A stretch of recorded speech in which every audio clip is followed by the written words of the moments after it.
So after you spent some time working on your house design, your home design, um, before you send it to me, there's a couple of things you have to make sure of. First thing is make sure all the shapes are actually touching.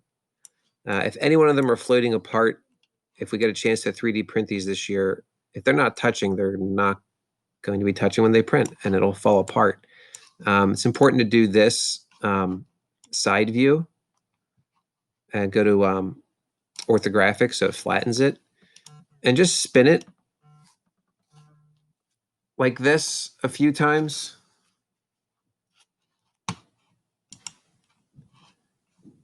So if you get it to this view and just keep spinning this block, just check and make sure everything's touching. Also make sure the whole thing is touching the bottom. That's helpful when it prints. If it's raised up for any reason, try to lower it down so it is, so everything is right on the bottom. If it's not, you can do this trick. Just type in 0 here, so touching the bottom. All right. Before you send it into up here, it'll generate some weird name for you. Change it. Change it to your class first, and then your name, and use your last initial too. It's very helpful for me. If you don't do this, I get some weird thing, and I don't know who it belongs to, and I teach close to 300 kids.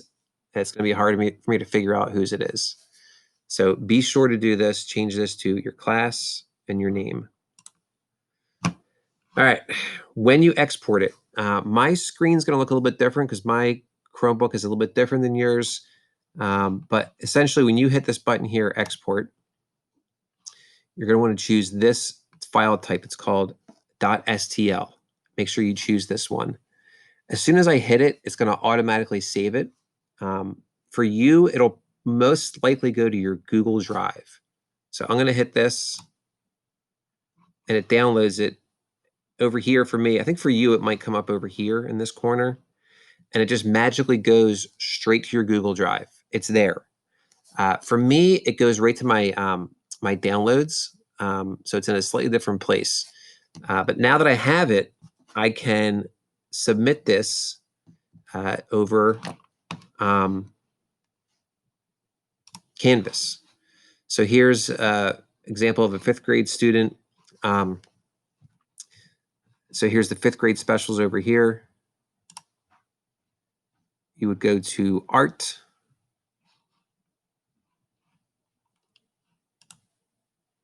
And then I'll leave an assignment for you for Tinkercad, turning in the project. This is just a test area for this video. I wanted to see if I could figure this out. So I will put an assignment up here exactly for this spot. But right now, this is just a test to show you how to do this. The assignment will have submitting a file upload right here. And then you can see there used to say submit, I think, up here. I've already done it once. I'm just going to do it again. So I'm going to resubmit the assignment.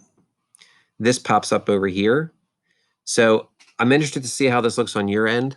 For me, I was able to do file upload, choose file, and right away, it already had this up for me, this PC and download. So here's that file. I've actually saved it like 3 times.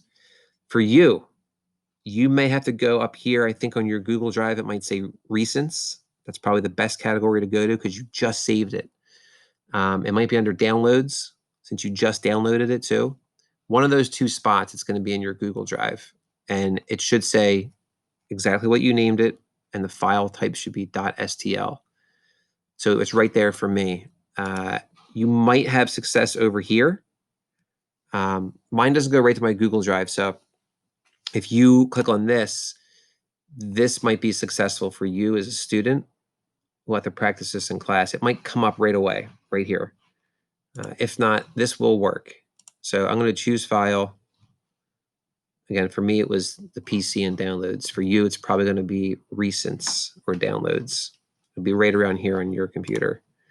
I click on the file. I hit open. Any comments if you need it. and then submit the assignment. And then it will upload that file. And now I'll be able to find it on my end.